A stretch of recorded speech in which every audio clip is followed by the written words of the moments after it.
Tuh, salam sejahtera untuk kita semuanya. Semoga mahasiswa selalu dalam kondisi yang sehat walafiat. Kembali lagi dengan saya di kuliah Farmastika Dasar. Kali ini kita akan masuk ke topik yang terakhir, yaitu sediaan kapsul. Untuk dapat memahami terkait dengan materi ini, maka penting kita mengetahui apa pengertian sediaan kapsul. Sediaan kapsul adalah sediaan yang terbuat dari gelatin mengandung obat untuk menghasilkan unit dosis terutama untuk tujuan oral. Jadi, kapsul dibuat dari bahan gelatin, kemudian tentunya mengandung obat, ya, serbuk yang mengandung obat untuk menghasilkan suatu dosis dan tujuan penggunaannya oral. Ya. Kemudian pada Farmakope edisi 4 memberikan batasan terkait dengan pengertian kapsul. Dikatakan kapsul adalah sediaan padat yang terdiri dari obat dalam cangkang keras atau lunak yang dapat larut. Pengertian ini jauh lebih sederhana dan mudah dipahami. Jadi, kapsul itu sederhananya adalah sediaan padat. Kenapa? Karena sediaan padat yang dimasukkan ke dalam cangkang kapsul yang berbahan gelatin tadi, baik itu ke dalam cangkang keras ataupun lunak, tentunya dapat larut, ya, dalam cairan lambung. Apabila ditujukan larutnya di dalam lambung, karena ada kapsul yang disalut ditujukan juga ke saluran yang lain, yaitu usus. Sehingga di dalam lambung dia tidak rusak oleh asam lambung atau cairan lambung. Oke, ini adalah bentuk kapsul secara visual, ya. Ini adalah tradisional, kemudian ada free-fit, kemudian ada lock-it, ya. Artinya ini ada kunci, ya, antara badan dan kepala kapsul. Sehingga kalau ditutup harus ditekan sampai ada bunyi klek, ya. Maka itu menandai bahwa kapsulnya sudah terkunci. Oke, bahan pembuat cangkang kapsul sekali lagi tadi sudah disebut di dalam pengertiannya berbahan dasar gelatin. Sekarang kita lihat apa gelatin tersebut. Yang pertama adalah bersifat stabil di udara bila dalam keadaan kering. Jadi dalam keadaan kering dia tetap stabil, ya, di udara terbuka. Kemudian akan tetapi mudah mengalami peruraian dari mikroba bila menjadi lembab atau bila disimpan dalam larutan berair. Sehingga stabilitas kapsul ditentukan juga oleh proses penyimpanan yang baik tentunya. Kedua, biasanya kapsul gelatin mengandung uap air antara 9 sampai 12%. Jadi, kalau kapsul itu terlalu kering artinya kelembabannya sangat rendah, dia bisa menjadi rapuh.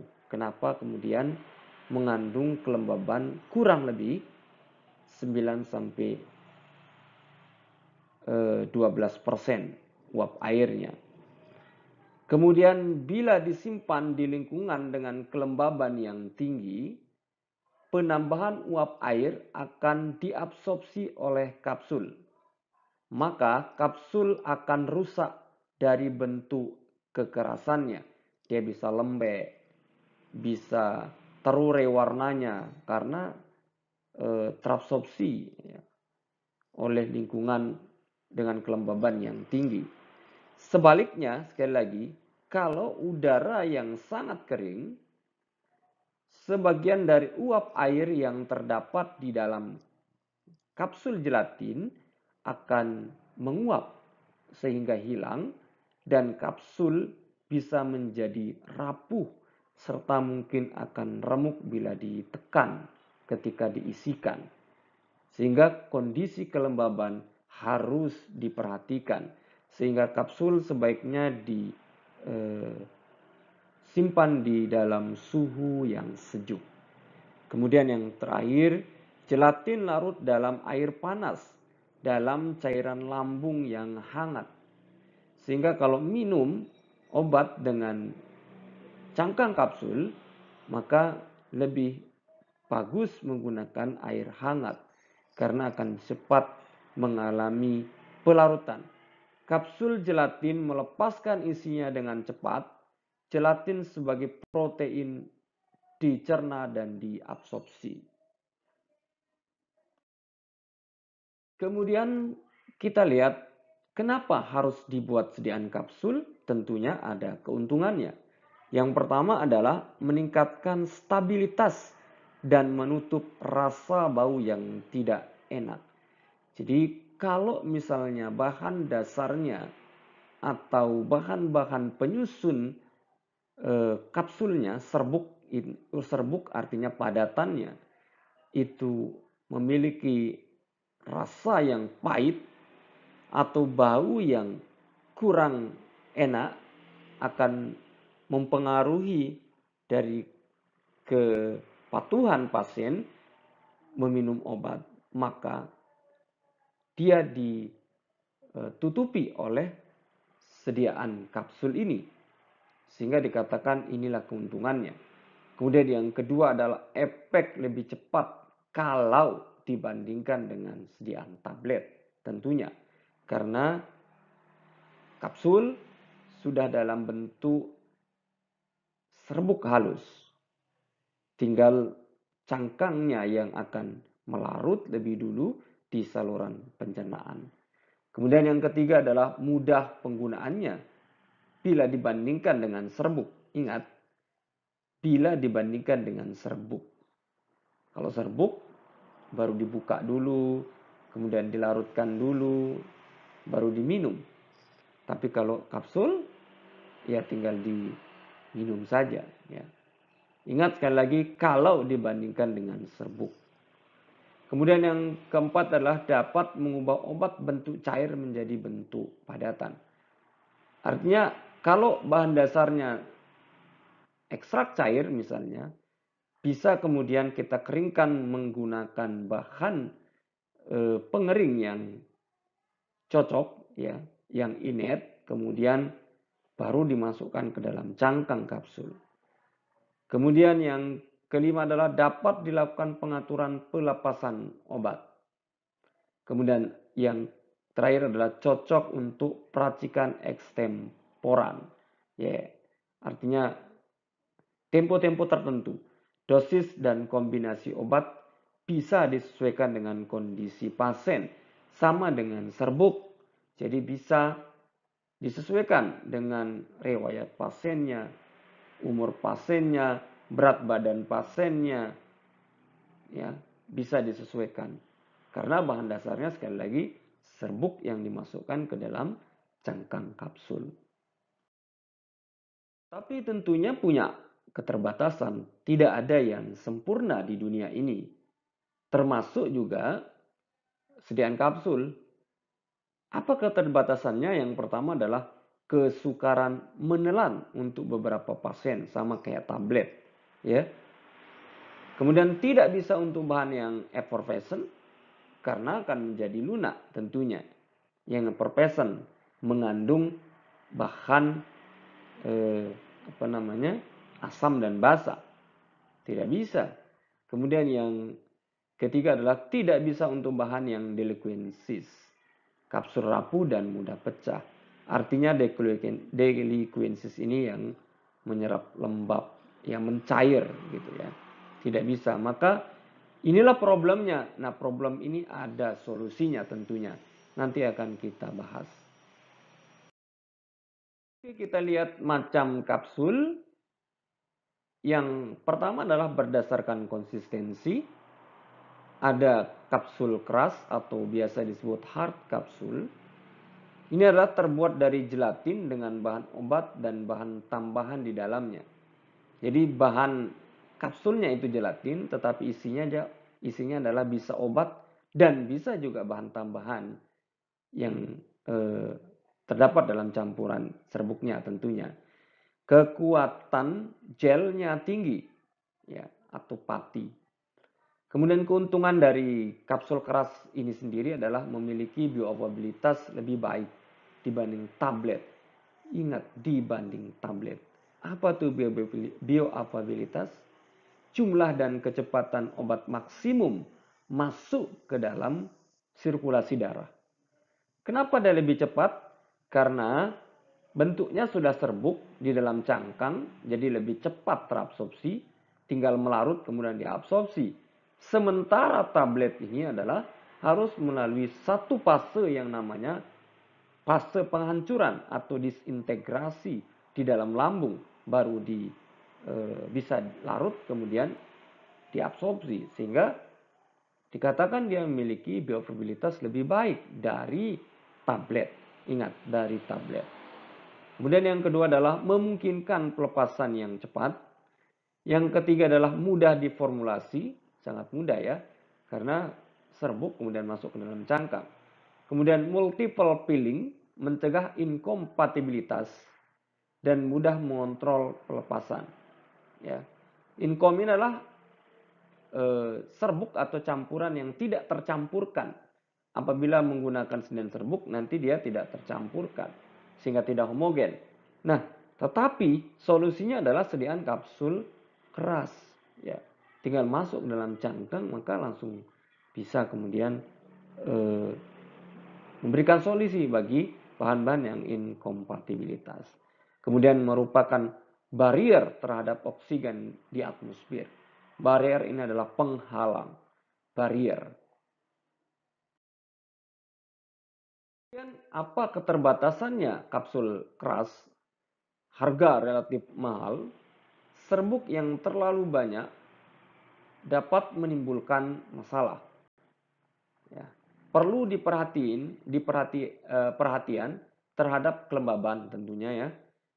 Kelembabannya yang baik antara 13 sampai 15%. Terlalu kering akan rapuh. Sehingga apa yang diperhatikan adalah proses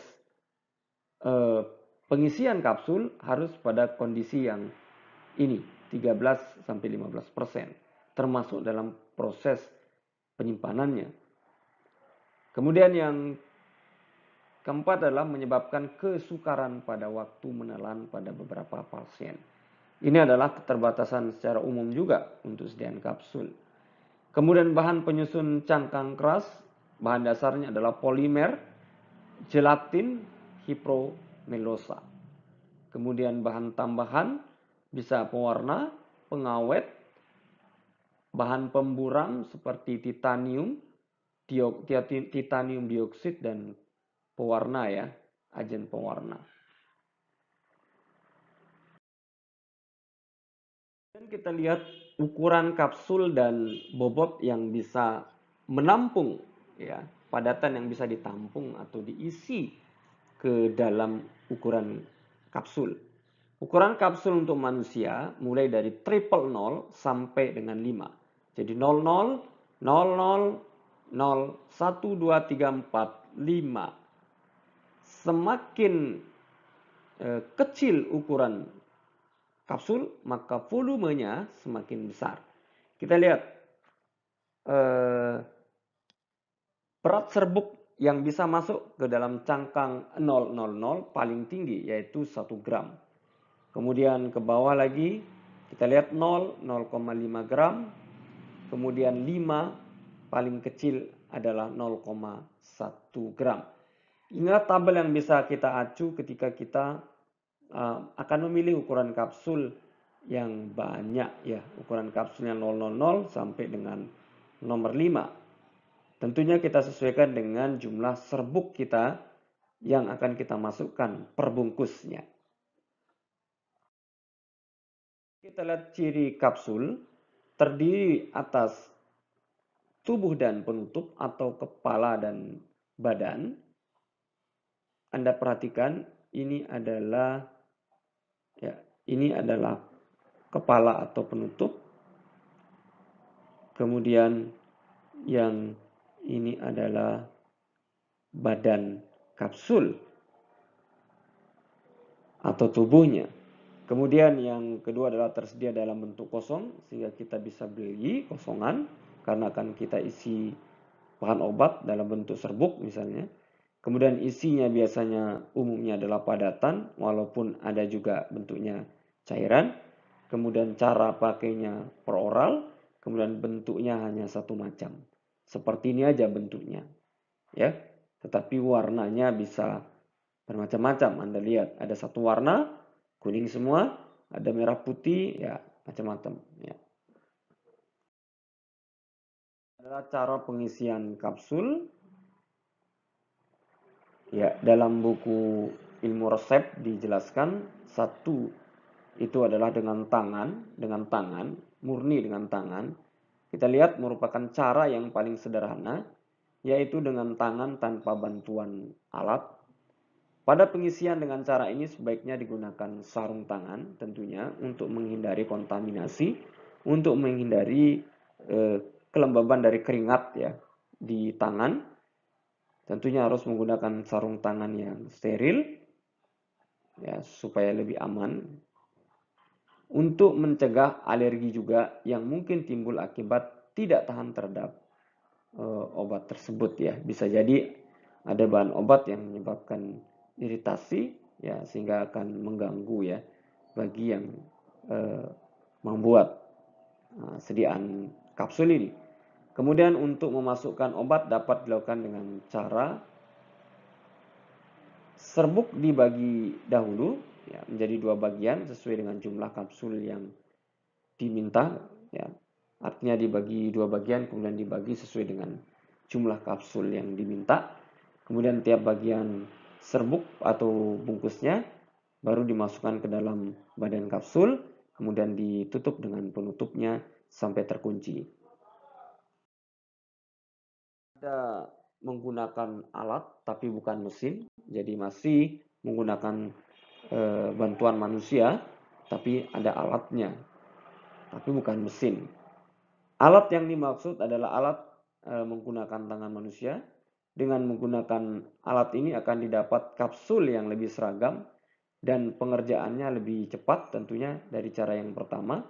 Sebab sekali buat dapat dihasilkan berpuluh-puluh kapsul. Jadi tergantung lubang alatnya. Bisa 100, bisa 50. Alat ini terdiri atas dua bagian, yaitu bagian yang tetap dan bagian yang bergerak. Cara pengisian kapsul ya dengan alat ini adalah buka bagian-bagian kapsul. Jadi kita pisahkan antara badan dan kepalanya. Kemudian badan kapsul dimasukkan ke dalam lubang. Ya, sekali lagi bisa 100 lubang misalnya pada bagian alat yang tidak bergerak tadi atau tetap. Kemudian taburkan serbuk yang akan dimasukkan ke dalam kapsul ke atas bagian lubang ya yang sudah kita masukkan badan tadi. Kemudian ratakan dengan bantuan alat kertas, rata supaya masuk semua serbuknya. Ini alatnya ada yang kita punya di lab, silakan nanti Anda bisa lihat. Tutup kapsul dengan cara merapatkan atau menggerakkan bagian alat yang bergerak. Jadi tinggal dikrek gitu ya, ditekan, maka kemudian badan dan kepala kapsul secara otomatis akan terkunci. Kemudian cara yang ketiga adalah dengan mesin, tentunya ini kapasitas produksi skala besar, biasanya untuk industri. Ini Anda perhatikan untuk memproduksi kapsul secara besar-besaran dan menjaga keseragaman kapsul. Tentunya karena mesin maka keseragamannya terjaga ya. Perlu dipergunakan alat yang otomatis mulai dari membuka, mengisi sampai dengan menutup kapsul. Ya, silakan Anda lihat di buku ilmu resep karangan Samsuni 2005. Kemudian cara membersihkan kapsul ini penting karena setelah kita membuat kapsul, tentunya kapsulnya harus bersih ya. Bersih dari sisa-sisa serbuk yang tadi menempel bisa saja. Caranya bagaimana? Kapsul ya diletakkan di atas potong kain linen atau wol yang halus tentunya ya. Kain lap yang halus. Kemudian digosok-gosokkan sampai bersih ya. Ya kalau tidak ada Anda bisa menggunakan tisu lah ya. Pada skala besar, ini skala lab tadi. Kalau skala besar biasanya di pabrik farmasi mesin pembersih kapsul sendiri dihubungkan dengan penyedot pembersih yang menghilangkan bahan-bahan yang menempel pada kapsul sampai kapsul keluar lagi dari mesin. Jadi semua serba otomatis menggunakan mesin sehingga lebih praktis. Tentunya butuhkan biaya besar dan ini cocok untuk skala industri. Ya, karena kapsul itu adalah isinya obat yang bahan dasarnya adalah serbuk, tentunya melalui proses farmaseutik ya, yaitu adalah blending, ya, pencampuran sampai homogen, kemudian ada comminution atau memperkecil ukuran partikel, ya penghancuran sampai ukurannya dalam bentuk mikron, kemudian ada mikronisasi pengecilan lagi, ya sampai ukurannya 10 sampai 20 mikrometer sehingga halus ya. Kemudian metode pengisian serbuk ya kalau tadi cara tangan tangan alat dengan bantuan manusia, kemudian murni mesin. Nah, metode pengisian menggunakan tangan ke dalam cangkang itu adalah punch method dan pouring method. Kalau pouring method cocok untuk granuler yang bentuknya granul bukan serbuk halus. Jadi badan kapsul dipegang, kemudian granul atau serbuk yang bentuk granul dimasukkan melalui atas, ya dimasukkan ke dalam badan kapsul ya sampai masuk. Sementara punch method ya kita siapkan serbuknya jadi satu, kita kumpulkan, kemudian kita kita ketuk ya badan kapsul ke dalam tumpukan serbuk sampai serbuknya memenuhi badan kapsulnya. Ini cara kalau kita murni menggunakan tangan ya, bukan alat. Bukan alat ya yang tadi ada lubang-lubangnya itu. Kita lihat cara pemilihan cangkang yang sederhana ya. Kalau tadi kan kita dilihatkan tabel yang di slide sebelum tadi ada bobot nomor cangkang, kemudian bobot material yang bisa diisikan ya, bobot serbuk yang bisa diisikan dalam gram. Nah, kali ini kita lihat kalau kemudian kita memilihnya secara manual dan sederhana, kita bisa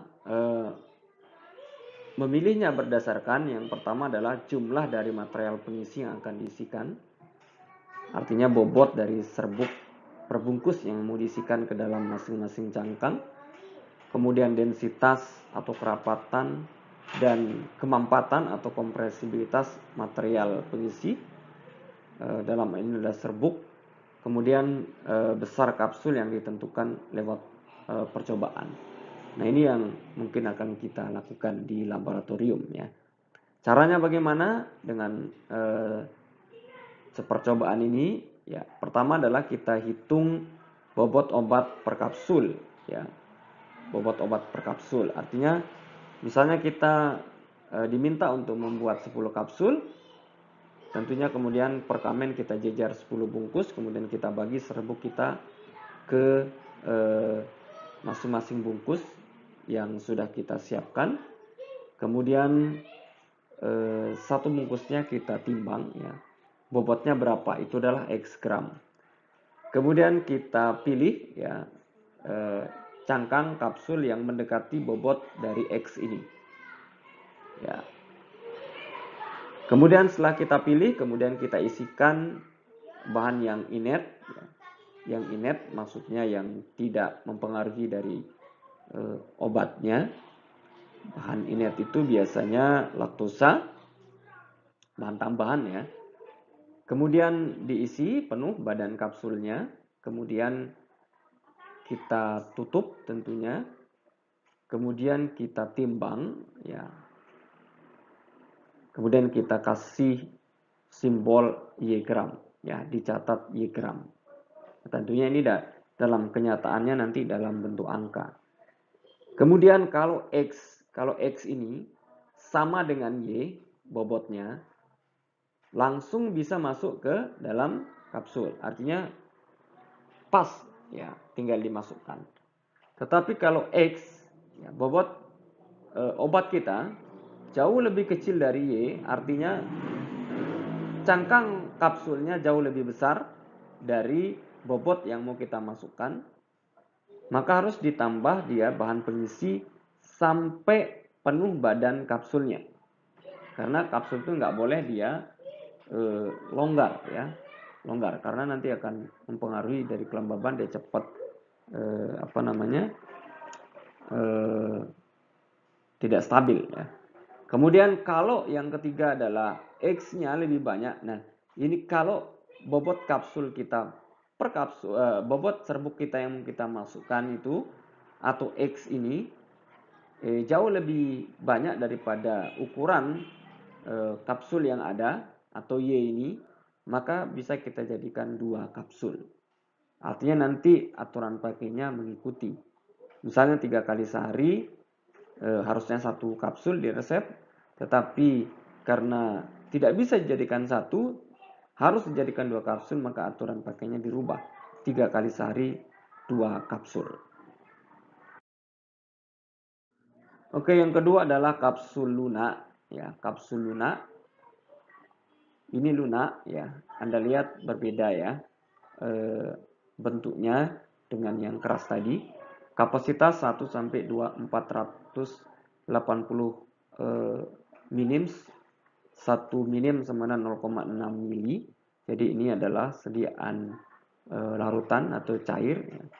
Keuntungannya adalah yang pertama adalah sesuai untuk obat bentuk cair, mudah menguap. Ya, kalau ada obat yang mudah menguap, ya artinya mengandung minyak asiri, cocok dibuat atau dikemas dalam kapsul lunak. Dalam bentuk larutan atau suspensi, dengan pelepasan cepat dengan bioproduktivitasnya pasti lebih baik karena sudah bentuknya larutan, tinggal diabsorpsi. Kemudian yang kedua adalah dapat ditutup kedap udara sesuai untuk bahan yang mudah teroksidasi. Kemudian ketiga, mengurangi debu dalam pembuatan ya, karena tidak serbuk ya, kalau serbuk kan banyak debu sehingga harus dibersihkan tadi. Kemudian yang keempat adalah mengurangi iritasi lambung. Kemudian tersedia dalam banyak bentuk dan ukuran. Bentuknya bermacam-macam. Kalau tadi kan satu bentuk ya, bentuknya hanya seperti itu aja yang keras. Kalau ini ada yang bentuknya ini, ada bentuknya macam-macam. Kemudian penampilan lebih elegan, ya Anda lihat cantik rupanya dan mudah untuk ditelan. Dan kita lihat ciri dari kapsul lunak, satu kesatuan, artinya tidak ada badan dan tidak ada kepala, ya kayak kapsul keras, tapi ini satu kesatuan jadi satu. Selalu sudah terisi isi biasanya cair dan juga padatan. Bisa oral, bisa vaginal, bisa rektal, bisa juga topikal ya penggunaannya. Topikal apa? Misalnya vitamin rambut itu juga subkapsul ya. Tinggal dipotong kemudian ditaruh di rambut ya sehingga menguatkan rambut ya. Kemudian bentuknya bermacam-macam.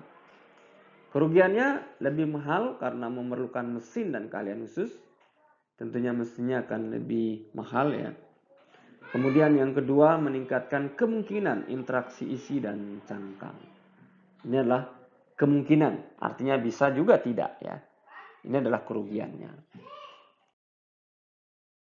Kita lihat tujuan penggunaan kapsul lunak ini sebenarnya untuk apa ya? Tentunya sebagai obat, bisa sebagai kosmetik, bahan makanan dan minuman ya. Jadi banyak tujuannya kalau kapsul lunak. Kemudian material yang diisikan bisa cairan, larutan obat, bisa suspensi dengan pembawa tentunya ya. Ini contohnya adalah water immiscible, yaitu mudah menguap atau tidak seperti minyak mineral, minyak sayur, non volatil ya. Kemudian PEG 400, PEG 600 bentuknya ini cairan. Ya. Kemudian persyaratannya kandungan airnya kurang dari 5% dengan pH 2,5 sampai 7,5.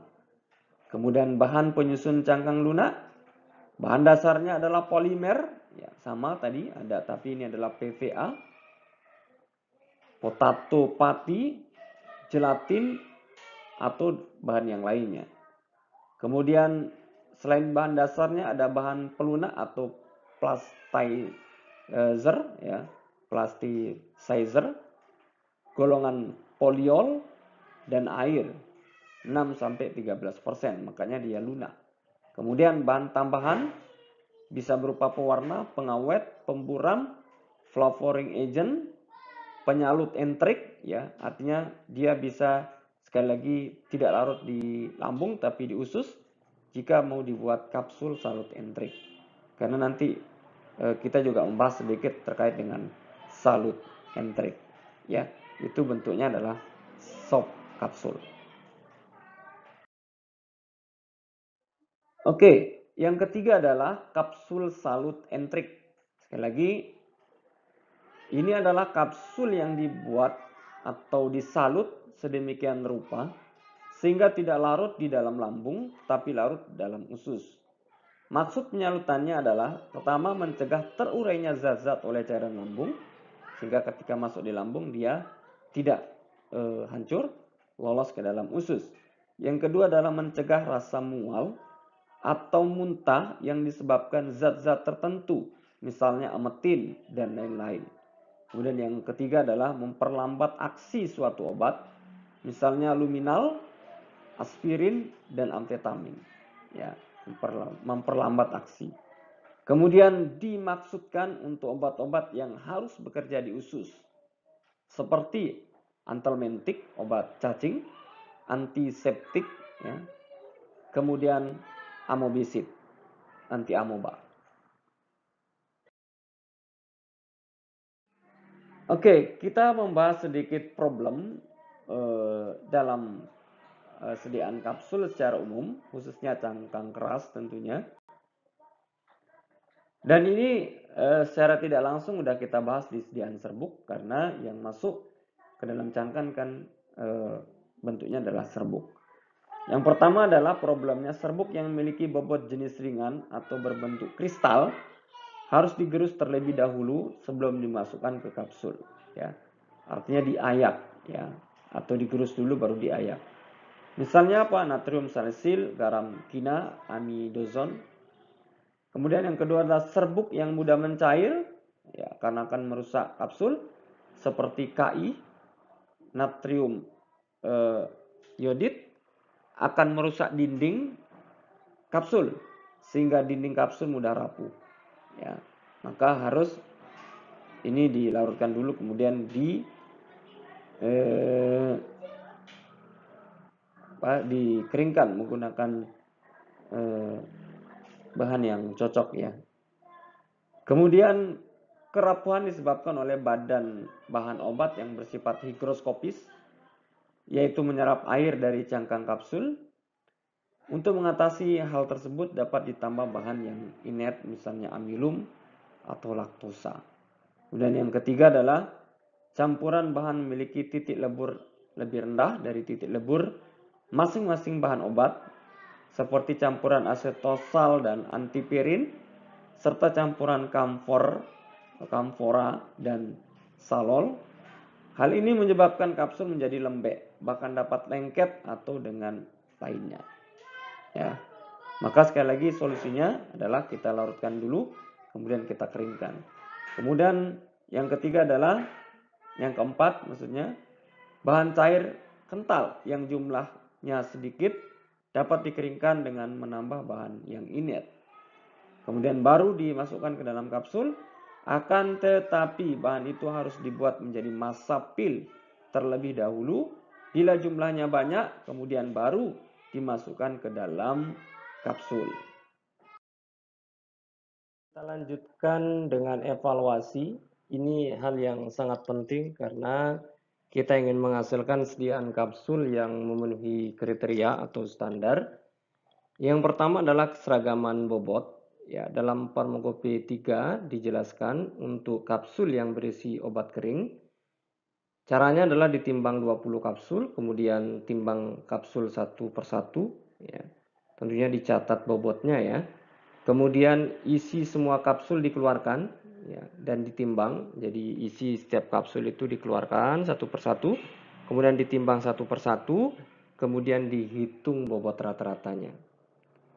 Nah, persyaratannya adalah perbedaan dalam persen bobot isi tiap kapsul terhadap bobot rata-rata tiap isi kapsul tidak lebih dari yang ditetapkan pada kolom A, dan untuk tiap dua kapsul tidak lebih dari yang ditetapkan kolom B.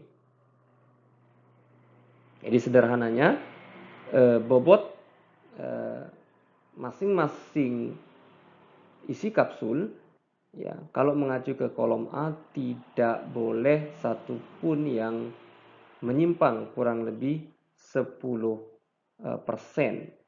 Kalau menggunakan kolom B maka boleh ya 2 kapsul yang menyimpang plus minus 20%. Itu apabila bobot rata-rata isi kapsulnya berada pada angka 120 mg atau kurang. Kalau lebih dari 120 mg bobot rata-rata isi kapsulnya, maka Anda bisa menggunakan kolom A 7,5% plus minus, kolom B 15 plus minus 15%. Jadi sangat sederhana ya. Coba kita lihat contohnya. Saya berikan contoh setelah saya menghitung 20 kapsul ya, yang isinya sudah ditimbang satu persatu. Kemudian bobot rata-ratanya diketahui. Misalnya 115 mg bobot rata-ratanya. Maka kita bisa mengacu misalnya kolom A. Kolom A berarti kita gunakan yang kurang atau sama dengan 250 mg. Ya, 120 mg. Maaf. Berarti plus minusnya 10%. Gimana caranya? Ya kita hitung dengan hitungan yang sederhana ya. 10/100 dikali bobot rata-ratanya adalah 11,5 mg. Maka plus minus 10%-nya adalah 115 ditambah 11,5 sama dengan 126,5 mg, dan minusnya adalah 115 dikurangi 11,5 sama dengan 103,5 mg. Maka rentang keberterimaannya plus minus 10% itu adalah 103,5 mg sampai 126,5 mg. Artinya tidak ada satupun kapsul, isi kapsul yang menyimpang dari rentang 103,5 sampai dengan 126,5. Kalau semua isi kapsul nomor 1 sampai 20 itu berada pada rentang ini, maka kapsul kita dikatakan memenuhi keseragaman bobot. Ingat, keseragaman itu bukan sama semua, tapi memenuhi keseragaman yang ditentukan oleh farmakope. Ya, kemudian evaluasi yang berikutnya adalah waktu hancur. Ini pengujiannya sama dengan pengujian waktu hancur tablet, kecuali dinyatakan lain, waktu yang diperlukan untuk menghancurkan seluruh kapsul tidak boleh lebih dari 15 menit. Ya. Jadi 15 menit itu maksimal. Kemudian selanjutnya adalah uji higroskopisitas. Ini penting untuk mengetahui kestabilan dari kapsul selama proses penyimpanan. Inilah merupakan cara menguji kemampuan bahan obat untuk menyerap uap dari udara setelah dibiarkan dalam suatu kondisi dan satuan waktu yang diamati. Caranya adalah sejumlah kapsul ditempatkan, perlakuan pengaturan kelembapan tertentu, dan pada temperatur kamar, suhu kamar. Masing-masing perlakuan diamati setiap hari dalam seminggu, jadi setiap hari dalam seminggu berarti 7 hari, dan tiap minggu selama 1 bulan, ya 4 kali dalam sebulan. Kemudian pengamatan dilakukan terhadap perubahan bobot kapsul, jadi yang diamati adalah bobotnya, ada nggak terjadi perubahan, bentuk kapsulnya udah berubah atau masih tetap, kemudian isi kapsulnya, ya apakah mencair ataukah tetap kering. Ini yang diamati. Nah, kalau pengamatan ini kemudian memenuhi syarat kapsul bobotnya tetap, bentuk kapsulnya tidak berubah, isi kapsulnya masih sama, maka dikatakan memenuhi uji higroskopisitas. Inilah cara mengetahui evaluasi sediaan kapsul. Oke, slide terakhir adalah terkait dengan penyimpanan. Ini penting sekali lagi untuk mengetahui stabilitas, ya, menjamin maksud saya stabilitas dari kapsul kita. Yang pertama, tidak terlalu lembab atau dingin dan kering, jadi yang sedang-sedang saja. Yang kedua adalah terbuat dari botol gelas, tertutup rapat dan diberi bahan pengering atau silika gel. Jadi biasanya kalau Anda beli kapsul yang botolan, ya selalu ada silika gelnya. Kemudian yang ketiga adalah terbuat dari bahan wadah botol plastik, tertutup rapat dan juga diberi bahan pengering, satu silika tadi. Kemudian yang keempat adalah terbuat dari aluminium foil dalam blister atau strip. Inilah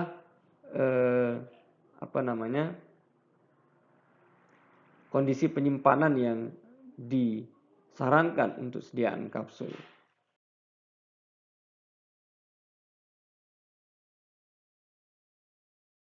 Karena ini adalah kuliah terakhir di Farmastika, maka saya pribadi memohon maaf apabila ada kekurangan selama proses penyampaian kuliah Farmastika. Kemudian harapan saya semoga bermanfaat bagi Anda semua sebagai bekal untuk kuliah-kuliah yang lain. Sekali lagi saya ucapkan terima kasih atas perhatiannya selama kuliah saya. Saya ucapkan terima kasih banyak-banyak sekali lagi. Saya akhiri dengan ucapan billahi taufiq wal hidayah. Assalamualaikum warahmatullahi wabarakatuh.